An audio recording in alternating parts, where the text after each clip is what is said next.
Well, I don't know, as I told you before, I'm away on something else. Still that day, the October the 1st, isn't it? So I can't say yet. I know it is, Rod. You've ruined our lives. There we are. See, that's me. Yeah, I tell you what, Rod, you're so selfish. Gotta be honest. Right, okay. What else are we talking about? Bill. Well, last week I had a wonderful couple of hours wandering around Hampton Court Palace. My very first visit. Who just turns around and says, "I was just wandering around Hampton Court Palace," just like that, so blasé? Oh, by the way, the other day I was just wandering around Hampton Court Palace. I was, yeah. Oh, And I know something that the king must have had a hearty appetite, because the kitchens there are enormous. There's a few of them with side kitchens, everything. They're very impressive, actually. Well, it's impressive, but architecturally, yeah, it's a vandalized building, because after the Tudor period, especially during William and Mary, they added on and extended it in the Baroque style, you know. So you can see the Tudor architecture one end, and attached to it, you got the bloody Baroque architecture. So you know, but there we are. King could do like, can't he? But found Venus very impressive, very impressive. Hang on, you went to Hampton Court, but you also said you went somewhere else. I was due to go to Windsor, okay? Ah, yeah, Windsor, yeah. But it was cancelled because the night before, the driver of the coach tested positive COVID. So the whole thing was cancelled. So I didn't make it.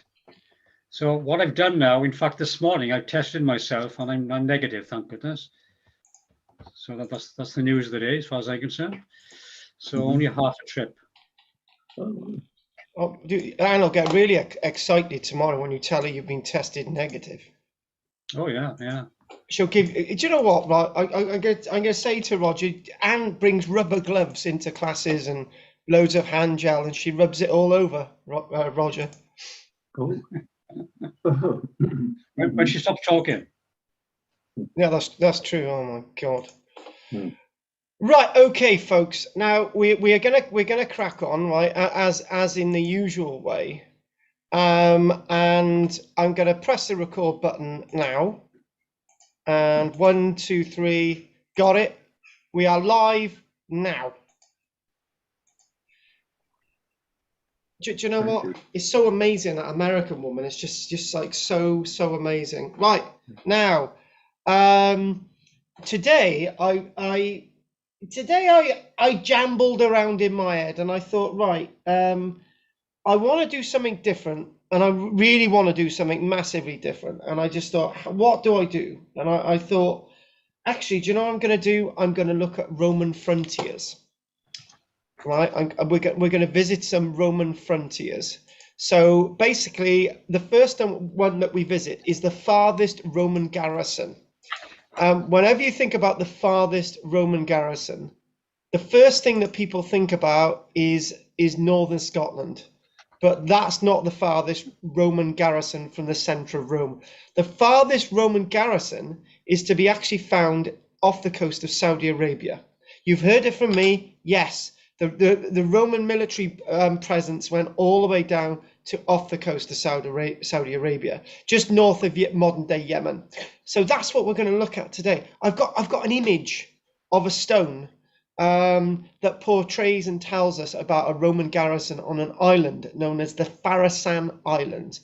And I thought that would be absolutely great. And then I decided in my own head, to go off on another adventure. I went off on a little bit of a diatribe, and it basically is a diatribe. I went off looking at sort of other odd things to do with the furthest sort of extent of Roman influence. And furthest extent of Roman influence, as we've already said in the past many times, goes all the way over to Japan. Bill will know about my pro arguments with North and South America, but we've got lots of African stuff as well, all the way down to Chad. So you know the Romans did get out and about. Look, guys, I'm not gonna say that the Romans ever got to the likes of Australia, but probably in a few years' time they'll find a Roman galley there. So where we're gonna actually go today is this lovely set of islands known as the Farasan Islands. And the Farahsan Islands themselves, if I can get my little annotation bar up, come on, good, thank you. I like my annotation bar. The Farasan Islands are there. There we go. So as I said, north of Yemen, there's Saudi Arabia, and I'm just going to chuck this in there. I've always struggled with the rise of Islam, right? In that it sort of started here, so far away from anything, right? But the Romans were so far away from anything many hundreds of years before the rise of Islam in the 620s, right? So when we think about the Farahsan Islands, what we've got to gently think about the Farahsan Islands here again, there you go, and hopefully everything is working, is that it's so far away from anything that could be classed as Roman, i.e. Egypt, or much further north. And you just think, why is the garrison there? It's there because the Romans were into their trade big time. Because if Romans weren't into their trade big time, there wouldn't have been a Roman Empire. Yeah, so. And it could be argued that if the Roman Empire had never existed, Christianity would never have existed, Islam would have never existed. Yeah, well, how weird would all that be? What would have been in its place? Anyway. So anyways, just let's move on with the next image, because we know where we're sort of talking about now. I need to get on with my text. So you've got these Farahsan Islands. There you go. See main map, the Farahsan Islands. And one thing we can clearly say is that if you're going to sail to this place, you need to have clear water. You need to have somebody who's very competent at navigation. And you also need to have a reason to be here in the first place. So you can actually see these like snaky islands. The one thing that you think about the Red Sea, this is my ignorance, there's no islands in it. It's just like a big gulf of water and big gulf basically. And Saudi Arabia in the north and Africa on that side. And then you eventually get into the Gulf of Aden. And then that's it. But there are all these little islands out there. So that's sort of really interesting. That's where we are today. So let's just sort of see if we can learn a little bit more about the Farahsan Islands. So again, the Farahsan Islands must be the furthest place that was occupied by a Roman military garrison away from Rome. And that's the point. It's not had the attention it deserves. Roman control of this area was completely unknown until 2004. So in the last 20 years ago, we didn't even know it existed. Nobody knew that there was a Roman garrison at the Farahsan Islands. So this is really interesting. And it might actually paint towards garrisons being on the likes of the Canary Islands. Yeah, let's think of that one. Put that one out there and leave it. So we just need to sort of think about the very importance of trade and what that meant to the Romans. Again, trade was the Roman Empire. It wasn't just military conquest. To keep the military conquest going, you need trade, you need income, you need people to know. So 2004, there was inscription found associated with a detachment from the Trajan Fortis Legion, the second Trajan Legion. So we've got the second Augustus Legion, which we're aware about, which is based at Caerleon. We've got the Auditrix Legion, which was also based in Britain, but this is the second Trajan Fortis Legion. Right, and there was a detachment. Now, how big this detachment was, we don't know. It would have had auxiliary troops, it would have had Marines, it would have had harbourage, and we know that there's something going on around 144 CE, 144 AD. Now, what we do think is going on is very limited, because this is so new that this is like a revolution in archaeology. So this is one of the inscriptions. This is a clear inscription of our inscription here, but there's more on it. So it's very faint, and I've got the description. You've got imp, you've got IMP, so that's a good start. So I'm just going to go through my notes and see if you can follow that on the screen. So the inscription reads, and this has been sort of translated. So if you can quickly look at the stone, what you can see is IMP, and alongside that is CAES. And the rest of it I'll just read out, and you can just get an idea. So it read imp, which means imperator, emperor, Saeus, SAES, Caesar. It's all shortened. When you look at Roman inscriptions, it usually shortens it. It's a little bit like text, LOL and that type of thing. So this is a stone of Roman SMS messaging, basically. So Tito, Elio, Hadriano, and then it goes on to say Antonio, Augusto, Pio, Pontique, Maximo, Tribunique, Potaniste, 7. Consul 3. So basically, when you're looking at these stones, it always talks about the year of the length of the reigning emperor or a priest or something like that. And it goes on to talk about the legion, the vexillatio legion, second Trajan fortis. So we know that the second legion, one of the second legions, as we've already said, there were a few, with the auxiliaries, they're actually auxiliaries and auxiliaries. So it's talking about the auxiliaries on there. Aes castra, avio prefeco, which is the prefect, Farasii, at the port. So it actually mentions Farasii at the command of the prefect. So the island, it mentions the Farahsan Islands. So this inscription is actually on the Farahsan Islands. It's got all the information we need. It's a tablet telling us about the history. And it's also talking about the port of Hercules. So there's a port of Hercules on the Farahsan Islands. So it's great. So we've got all that wonderful information. So just talking what that inscription means, a direct inscription, under the emperor Caesar Titus Aelius Hadrianus Antoninus Augustus Pius. Antoninus Pius, high priest in the 7th year of his tribunitial power, consul for the 3rd time, father of the fatherland, a detachment of the legion 2nd Trajan fortis and its auxiliaries built a dedicated fortified camp known as Avatus, underneath the prefectus of the harbour of Pheracia and of the Sea of Hercules, or the port. So in other words, what we've got a fort, we've got a port. It's mentioned. It's in the year 144 AD. It's the Trajan legion. It's the Trajan legion that served on this island underneath the command of the very great Antoninus Pius, who was the emperor that actually followed on from the very great Emperor Hadrian. So in 144 AD, we've actually got a garrison on the island. We know it's so much information. It's so great. If every single Roman site had an inscription of this, I could just write a book and just chuck them in and just not even excavate, because it would be so good, you know. So a tablet like this tells us everything, you know. It's just so bountiful.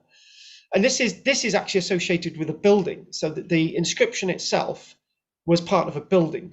So we know that they had stone buildings. So the stone buildings haven't been found, but we know. So that description, that inscription alone tells us that it's the island that they're based on, the Farahsan Islands. We know that there's a harbour there associated with Hercules. We know that there's a fortified camp. So there's 3 locations. You know, there's everything that's going on here, and we know so much. And this building description for the camp, for the fort, given the precise year of its foundation and the units involved in its construction. So this is like those inscriptions that we find at Hadrian's Wall, but not as descriptive as this. Inscription at Hadrian's Wall might say that the first detachment of the 2nd Augusta Legion made this bit of wall. Well, that doesn't even give us a date. This does. So the project was overseen by a certain Avitus, called Prefectus of the Harbour. So Avitus, the prefect of Avitus, the prefect of the harbour, as I've already mentioned 3 times now, Avitus, who's the prefectus. And he's basically the commanding officer. In other words, he's the commander of the Farahsan Islands and of the Sea of Hercules. Besides the interesting cultural mapping of the Red Sea as Hercules territory, like his famous pillars at the entrance to the Mediterranean, the geographical description shows that the prefect was not only a military commander, but also a civil administrator. Oh God, we mentioned a priest there and everything. So in other words, this is not just a military garrison. This is a lot more than that. Like his counterpart, the Prefectus Montius Barincidas, who controlled Egypt's eastern desert. So we've got somebody mentioned there as a prefect who's controlling Egypt or somewhere else, right? There's nothing to do with this inscription, but as an example, the Farahsan Islands were part of the Imperial Roman world. So they're actually part of the Roman Empire. So now we can extend the Roman Empire all the way down to Saudi Arabia. That's very important now. God, can you imagine the Saudi Arabians telling the Saudi Arabians that there's a Roman city that's hidden in its desert somewhere? But these are actually islands. So the nearest, other than this, the nearest known Roman settlement was 1,000 kilometers to the north of the Farahsan Islands. 1,000 kilometers north of the Farahsan Islands.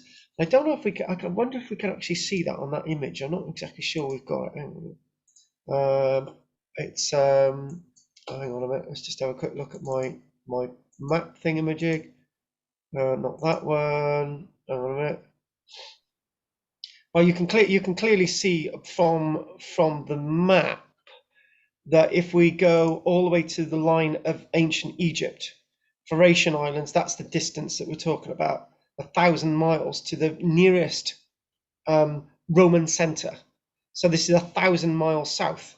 How many days travel is that to be so far away from the Roman Empire? Or it's not so far away from the Roman Empire because there are hidden cities, even in Sudan, that we don't know about. Even Roman cities that might exist at Jeddah or even in the Yemen. So this is eye-opening. Nobody knew any of this before 2004. So this is again a revolution. This extends the Roman Empire 1,000 miles further south, 1,000 miles further south. It's a bit like extending the Roman Empire beyond the Orkney Islands to head all the way to Iceland. Do you know what I mean? This is how. I'm not saying the Romans got to Iceland, but you never know these days. So the nearest Roman settlement was Berenike on the Egyptian Red Sea coast, and again, when we start to think about this, let's have a little look at my notes. On the other side of the sea, the Roman province of Arabia extended at least to a place known as Hegra, but that's almost 1,200 kilometers from the Farahsan fort. So in other words, on the opposite side of, have we still got that map on there? I think we do. I'm just reading two different things. So basically, more or less on the opposite side, up to about where the cursor is. That's how far we can probably trace the maxim of the Roman border. Again, still 1,200 odd miles north, maybe a bit further north of Medina, actually, from the Farahsan Islands. So it's very interesting that we're discovering something like this, and it then opens up to think about something else.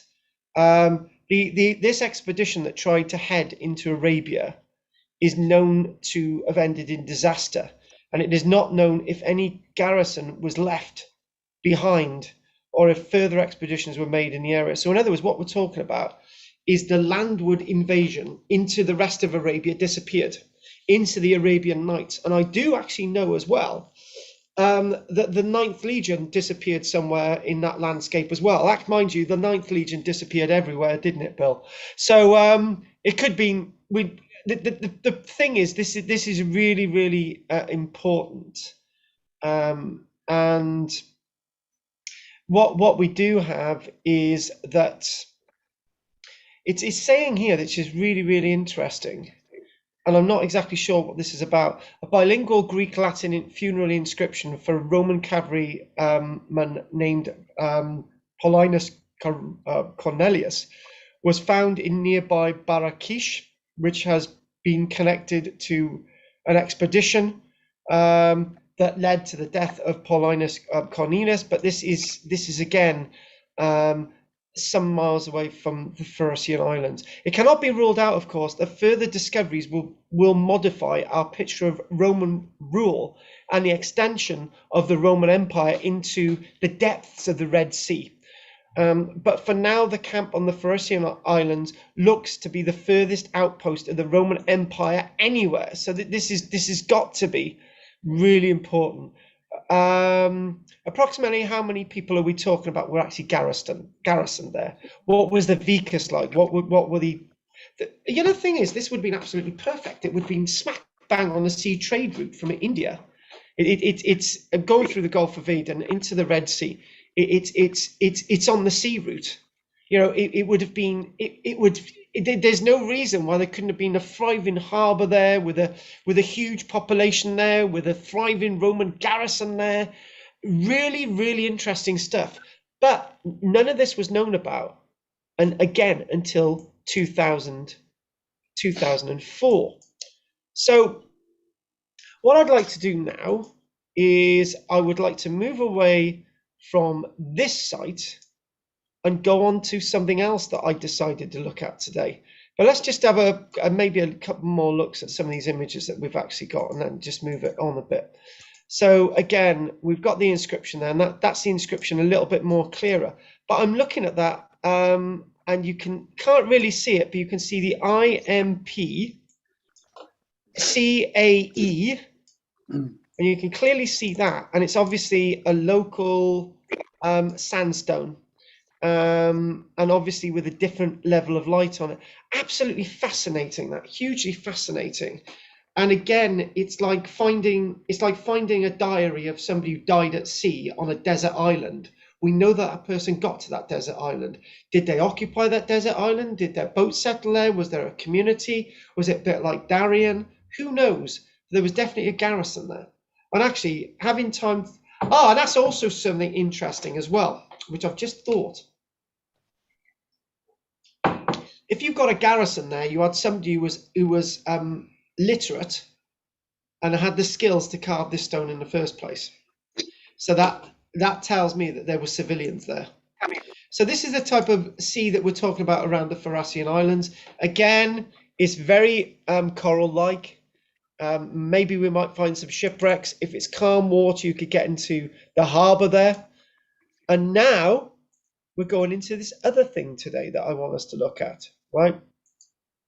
So we've looked at the Farahsan Islands, and I asked the question, what is the farthest north? Well, what's the farthest north the Romans ever got to? Let's see if we can answer that one. What's the farthest east that the Romans ever got to? Right, so what we're talking about, east towards China, yeah. What's the furthest west? Are we talking about towards America? Furthest south, again, Farahsan Islands, or are we talking about South America? So this is all interesting stuff. So we're looking at this little map here. This is a make-do Claudius Ptolemy map from around 150 years AD. That is, like, when I say make do, it's obviously that's been romanticized, and that's a copy of Dave's copy of someone else's copy, and it's been copied again. But this is based on the original map of Claudius Ptolemy. Now, we mentioned Claudius Ptolemy and his sort of ramblings and the Ptolemaic map of Britain and the names of estuaries and all that gubbins, and actually the naming of the landscape of the Orkneys as well. It's there you go. Looks rather interesting, doesn't it? That we've hang on a minute. Let's just sort of. It does look very interesting. That if we sort of zoom in on this a little bit and sort of play around with, you can't read anything there, but obviously you can clearly see that there's the British Isles, Edwardian Island, the heart of the Roman Empire, and it doesn't mention the Farahsan Islands, but it mentions all this stuff in China. Yeah, and obviously we don't know anything south of maybe the heart of Africa, Chad, for example, the Great Lakes. associated with Chad and so on. So rather interesting. So let's just try and, you can see how it's been romanticized. Those are like cherubs from the 1700s. So let's see what we can get out of this today, and let's see where we can go. So this map itself, created about 150 years AD, includes the east coast of Africa. Well, I did say Africa. The Romans knew about Scandinavia. Yeah. Southeast Asia, yeah. India, yeah. And even parts of Central Asia and China. But is there more to this story? Actually, the distance some Romans have traveled will shock us, folks, today. Will give us a little bit of a shock. Now, as an archaeologist and somewhat of a lover of different cultures, not just the Roman world, and how would I meet my bounds with telling you about the different cultures I like? I'm a bit of an amalgam, really. I've got a penchant for the Vikings, but I can't stand the Normans. I got a penchant for our native history of Cymru. I like the Romans, but I always undermine the Romans with the influence of local people over the Romans. I love Australians. I love Native Americans. I've fallen in love with some cultures in Asia, some cultures in Africa. Oh my God, I'm a really confused boy here.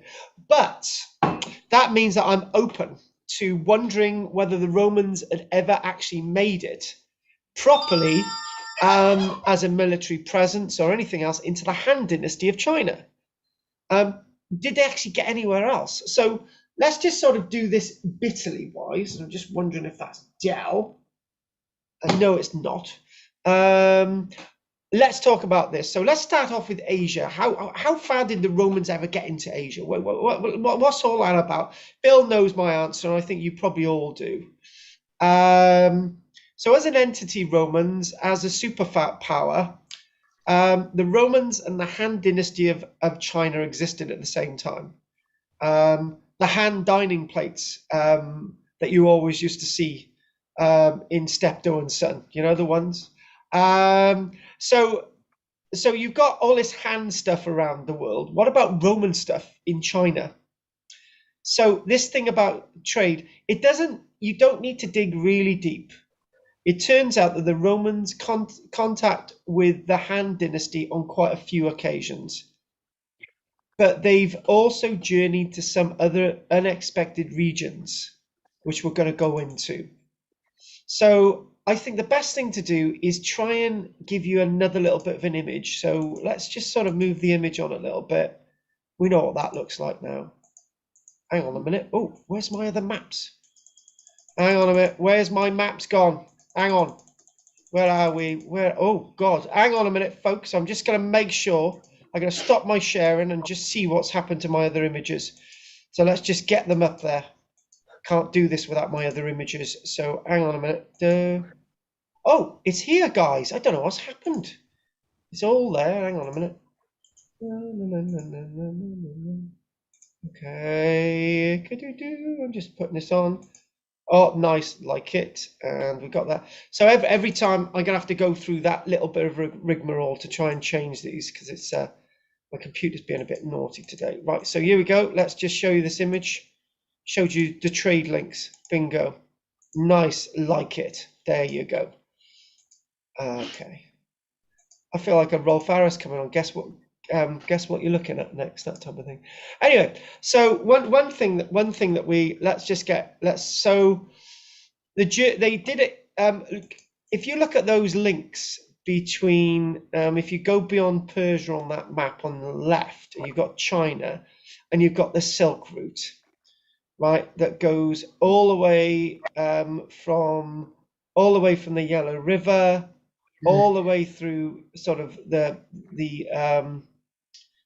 foothills in the north of Tibet and going past Mongolia, Kashgar, all the way north into the landscape of Afghanistan, all the way over through to Persia, and then what we then have into the Roman world. Thanks to the Silk road, the Romans were well aware of the Han and vice versa. We know that we did this last week. I'm sure we did. What I was saying last week is that we know that this. Oh yeah, we did Afghanistan, didn't we? Remember saying last week that the Silk Route was well and truly operational 200 years BC. So 200 years on, the Roman Empire becomes a great thing, and there you go. So the Chinese exporting via the Silk Route and maybe the water route as well, but let's just focus on the Silk Route. Porcelain and silk were among the most popular purchases made by the Roman upper class, carried to Rome via the Silk Road. And we do actually have some silk being found in York. Proper silk from China has been found in York in the Roman period. So, you know, it's obviously got there from China. The Silk Road was a vast route connecting these great empires. The traders traversed this landscape from China all the way into the Roman world. Most did so as traders or adventurers, but there were some organized expeditions on behalf of the governments. The Romans sent a number of groups of diplomats to China, and they would have been accompanied by Roman militarymen. The most famous of which was sent by Marcus Aurelius sometime around 166 AD. The convoy didn't actually use the Silk Road.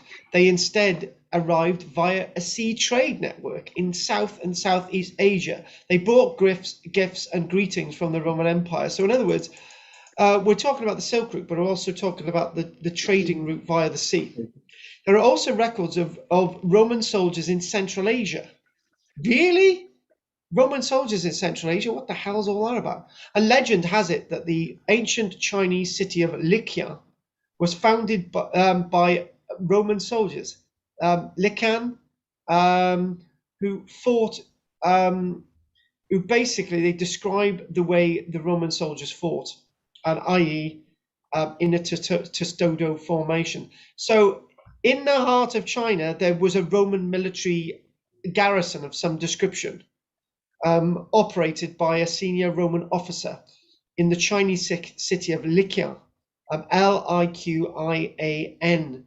And I'm just going to see if we can just track that down on a little map there. I don't know if we can actually see it. Hang on a minute. Hang on.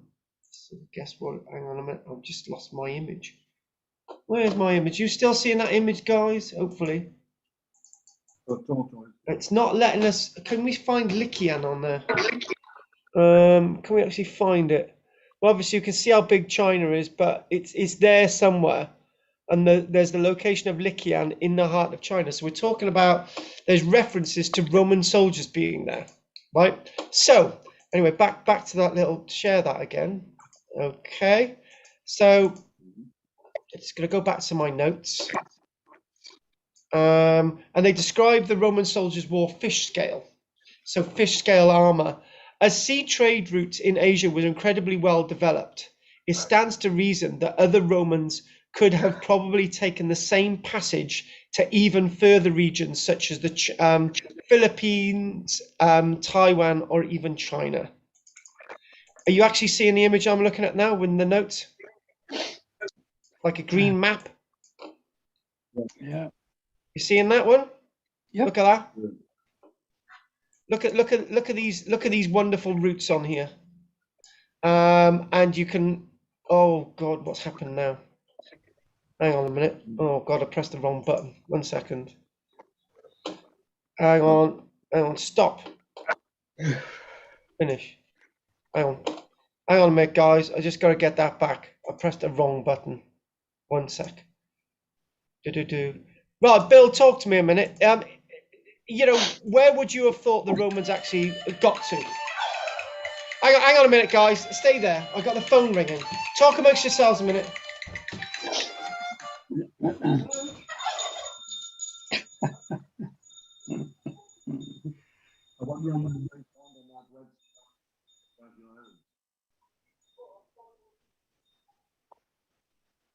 You don't, Bill? Sorry, Rog, I missed that. Yeah, what's been found on the French Islands? You said not much, but that stone was found. What if they found anything else? You're breaking up, Rog. I can't hear you. Yeah, I'm wondering You've what got- they found on the Frisian Islands. Hello? I'm not picking it up, Rod. You're breaking up. All right, perhaps I better come back in. No, sorry. Can you hear me now? I can hear you now, but it's intermittent. Try again. Oh. I'm just wondering what they found on the Frisian Islands. No, you're gone. Sorry. It comes loud, then it goes quieter. Something wrong with the transmission. Yeah, I'll come back in then. I'll go on. No. Put on bed. Hiya, folks. Right, Hiya. talk to us. You talk to us. Okay. Then. Anyway, back to where we were. Hang on a minute. Oh God, hang on. Okay, right. Here we go. Oh, Roger's just gone and he's come back in. I had problems with the transmission. He was trying to talk to me a minute ago, and it's all breaking up. Okay, I tell you what, let's try and get everybody back a minute. Let's try and get everybody back. Right, okay. Can you Hang hear on me a minute. Hang on a minute. Yeah, we can hear you now, Rog. Because it went scrappy before, so I come back in. Started chat to fill in and all went crazy. Okay, look, we'll be back now. Hang on a minute. I'm just wondering on the Frisian Islands, was anything found much since 2004? No, all that's been found since 2004 is actually the plaque that we've actually seen. You know, the inscriptions that we've actually seen. And I was just about to show you another image, which I'm just going to actually get on my notes. And here we go. So we've got this other image that I'm going to share with you now. And okay, let's just share this one with the trade links. So answer to your question a little bit, you can actually see Aden on there, can't you? In the left-hand corner with Arabian Sea. Right. Yeah. So you've got the Farahsan Islands there. And I think it can be assumed, knowing that we've got that sea route with Aden and the Red Sea, and you can just think that it's only going to be a matter of time before more objects are actually found, before we actually discover anything more out at sea.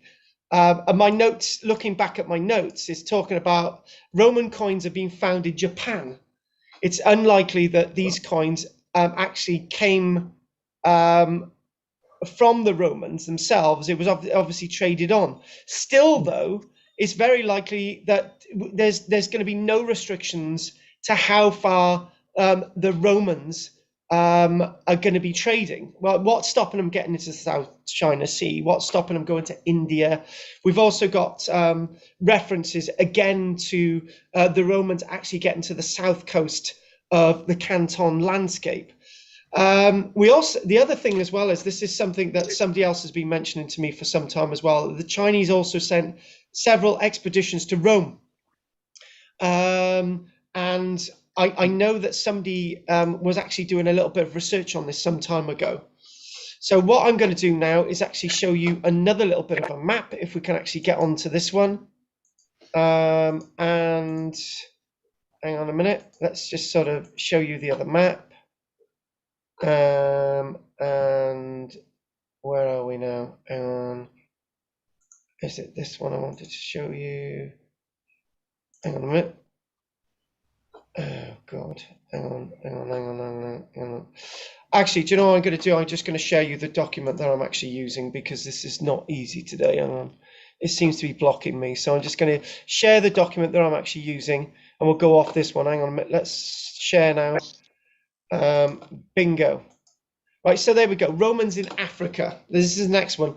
Africa was obviously very well known to the Romans. It would be. It's got Egypt, Libya, Tunisia, and the Romans controlled almost all of North Africa. However, the Sahara Desert severely limited their ability to explore the rest of the continent. The Nile River has always fascinated people, as it said, and perhaps you've heard of British or European explorers like Livingstone trying to find its source. The Romans were obviously trying to do something similar. They were expanding themselves. So if we look at this as well, we see the Romans going all the way into all the way south. We know that the Roman Empire managed to get probably all the way down to at least Namibia, and the Romans probably want to explore further south as well.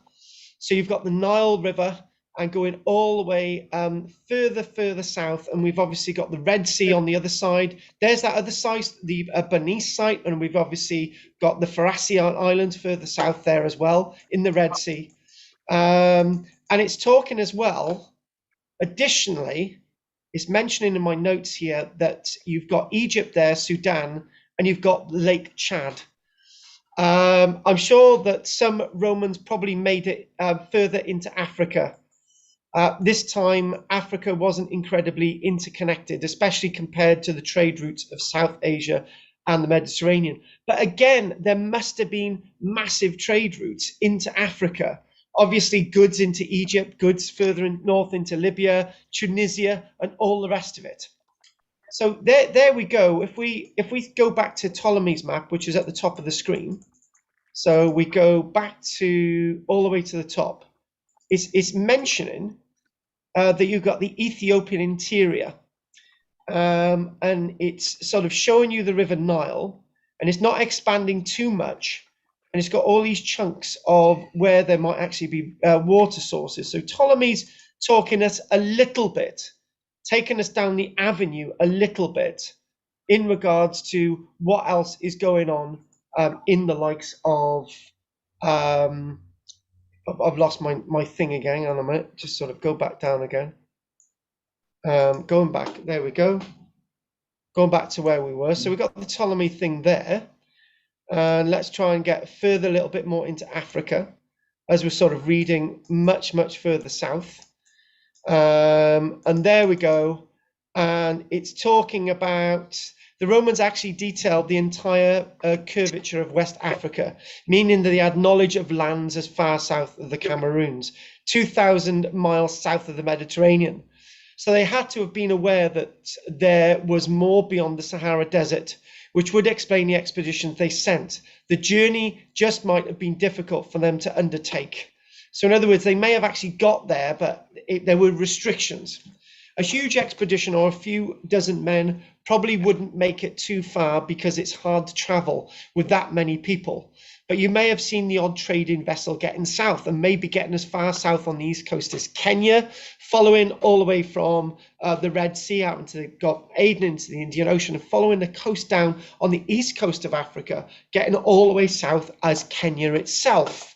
So it's talking about the Romans in northern and eastern Europe. Ironically, northern and eastern Europe were in some cases harder to get to during Roman times than Iran or India. Trade routes to these regions were incredibly well maintained, and bandits, hostile tribes, cold weather, and difficult terrain made traveling dangerous.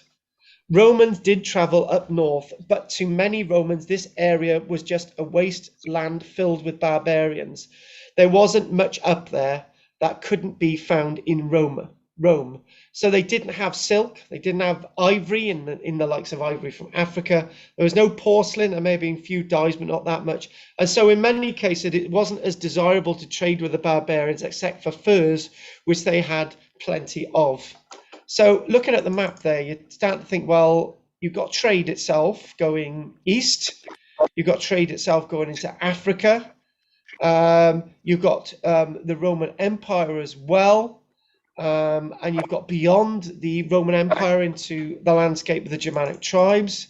Since the Romans weren't too friendly with a lot of the Germanic tribes, they were fairly isolated from Scandinavia and Eastern Europe.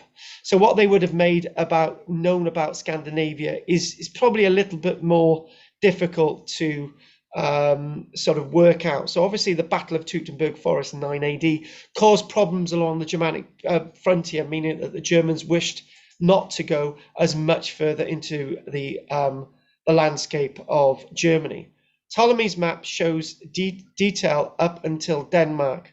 However, there is something that looks very familiar to the southern coast of Finland. So if we actually go all the way back up to Ptolemy's map without zooming in on it, so you can actually see that Great Britain's there, and this looks like Finland, and that's Denmark there. So it's showing. So they were aware of Finland, right? So if we go a little bit, go back again to where we were, and sort of keep reading and keep trying to understand. So the Romans likely to have known about Scandinavia, but what the trade was like, we don't know. Now, this is a really interesting thing. This is all really interesting. Romans in America.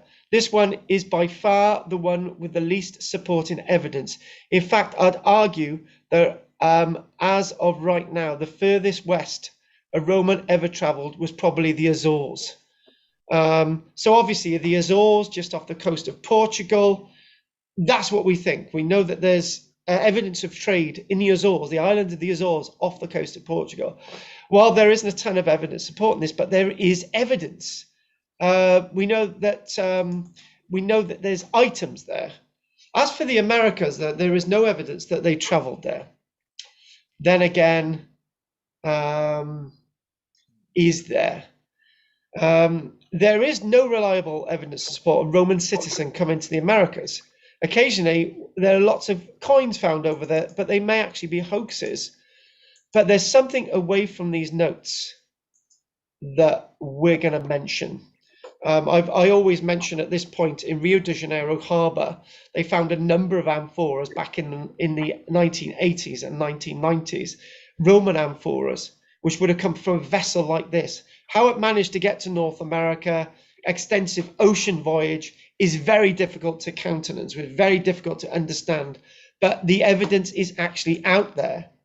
So how is that thing going to survive 50-foot wave seas? The Europeans of the 1400s needed massive galleons with huge supply holes to make those voyages. Your average Roman ship wouldn't be able to. It's not impossible. It is possible. Theoretically, it's possible. We've got some evidence in South America. The Romans also could have made a larger ship to make the journey if they really wanted to, or captured a larger vessel from somebody else and actually sent it out to the sea to actually do the trade. But to the Romans, they were more concerned with what lied south and towards the east. As far as they were concerned, the ocean to the west went on forever. But how much more? If we think about vessels like this, these are the types of vessels that would have got to South America. So anyway, so what I'm going to ask is, we'll have a little look at some more images, and then we'll ask if there's any questions. So let's see if I can get some images on.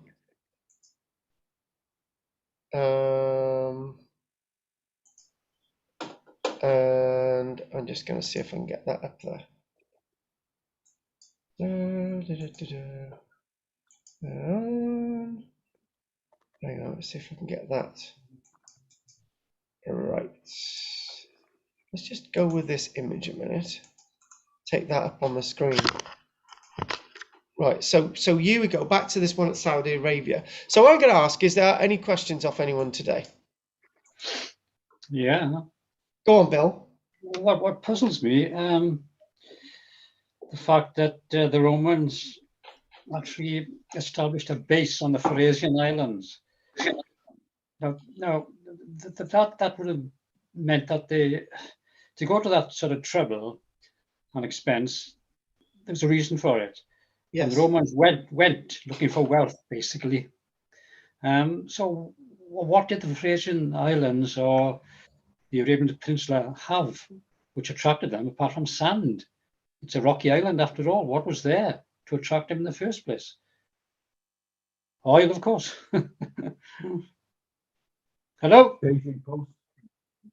Hello, Carl, you've frozen. He's gone. He come back now. Yeah. What's that? Can you hear me, Bill? You're very muffled, Rog. Can you hear me now? I don't know, it's busy lines or something. Hang on, what's that? Allow. Who wants to allow? So I've allowed that. Come on, Carl, get back to us. Yes. Busy. Mm. Oh, Well, he's had a bit of trouble with it, I think, hasn't he? big trouble. Yeah.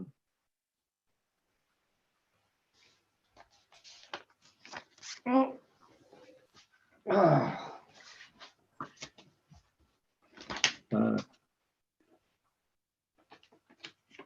Meantime, I'll look at my OS map again. Right. Lampeter. Mm. Just southwest of Lamberton, the site. Yeah. There's nothing on my map which indicates. You mentioned a well. Holy well.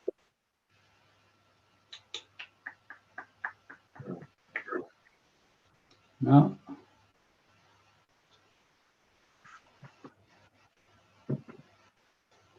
Fort.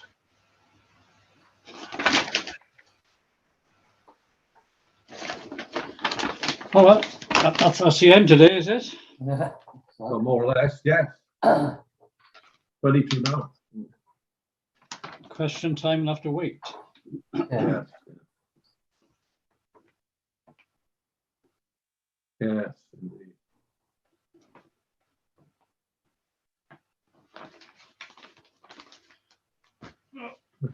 Oh,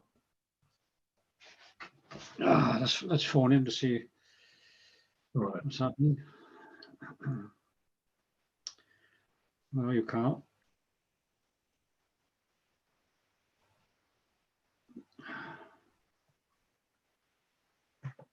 Go.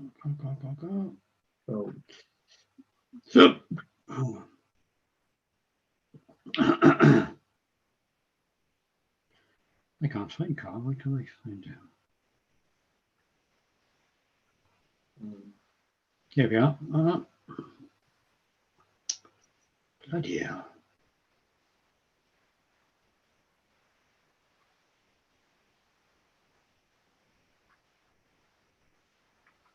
yeah.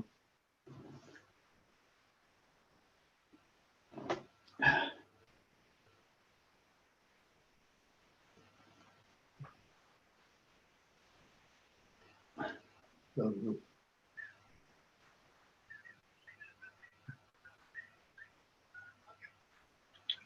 Carl.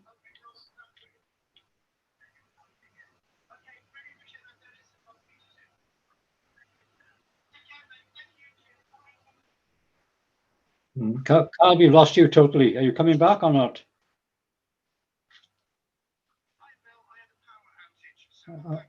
Oh, right. Okay. So, can you continue? Okay, then so we'll be patient. Okay. Okay. Be patient, chaps. He's had a power outage. He's trying to get back. No.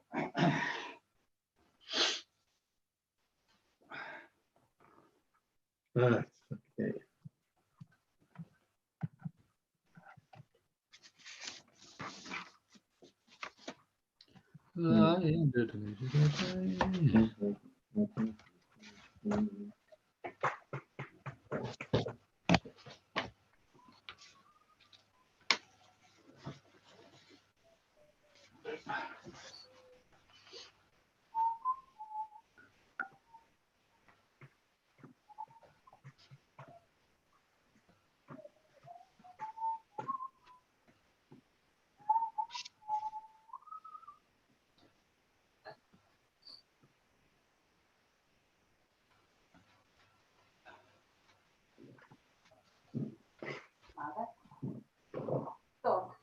Yeah, it disappeared for some reason.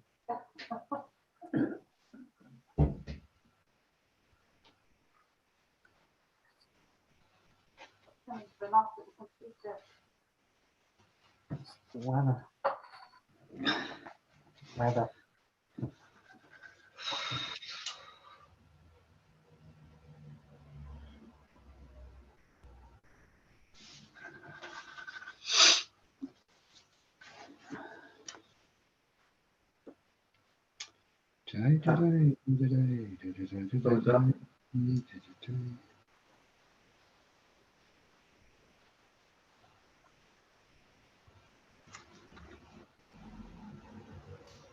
I have no idea what happened then.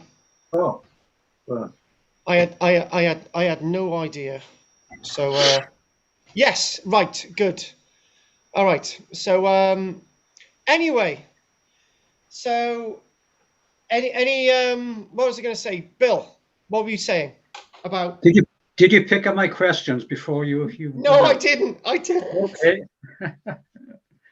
What I was saying is I'm puzzled why the Romans would have gone to the trouble of establishing a base on the Farahsan Islands,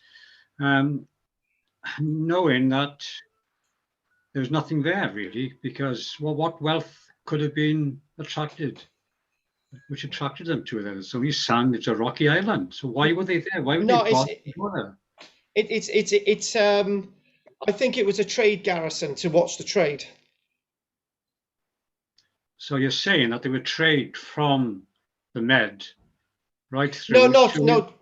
I think it's mainly from the east. So you've got the Gulf of Aden, and you go into the Red Sea. Yeah. So there was definitely a trade route going on at the time between further east and up to Egypt and beyond. The problem is with my images today, because it was I was obviously trying to hop back and forth with my notes and stuff. It's getting very confusing. The problem is, I think the point is I was trying to make is that you had those early trade delegations. Well, when I say early, not so early in the 160s, in the reign of Marcus Aurelius. And then you've got those trade missions going to the east to discuss things with the Chinese via the sea route. And then goods are coming back as well. Okay. And yes. So thinking about it, I've answered my own question. The one commodity which was on the island would have been water. There must have been a fresh supply of water to allow that makes a good point. There would have had to have been a fresh supply of water on the island. And that would act as a supply base for ships going back and forth. And the shipping would have needed, exactly. Yeah. That makes sense. Yeah. Oh, okay. I go for that.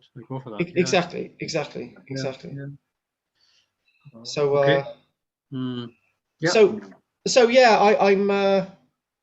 Reason why I'm in an empty blooming living room today is because Michelle are moving out of here. So I was just catching this today. Where are you going? That's the big secret. I can't say where I'm going. But let me guess, Lampeter. Not Lampeter at this stage. No. Oh, okay. Anyway, it's a big secret, Bill. Okay. You can't keep a secret. You let us know. I can't keep a secret. Exactly. I can't keep a secret. So okay. Anyway, thanks for that, Bill. Yeah, it's basically an overall trade thing, and it's that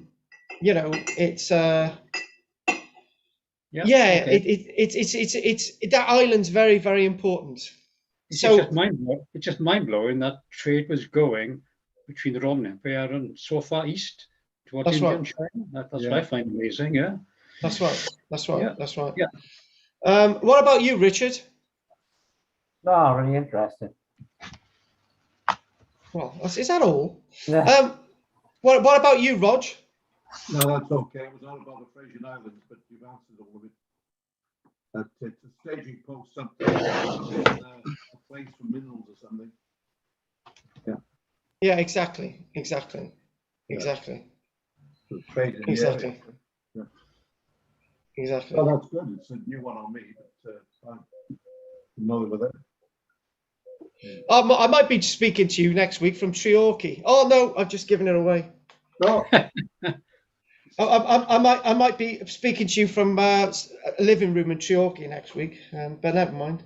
Anyway, so right, that's it then. So we'll see you next week, okay, and Carl. Yeah, thanks. we'll see you next week, and